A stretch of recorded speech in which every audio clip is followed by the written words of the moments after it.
Kupitia mitandao ya kijamii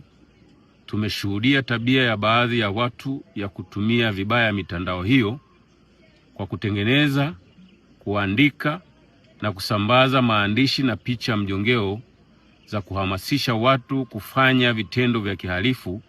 ambavyo ni kinyume na maadili,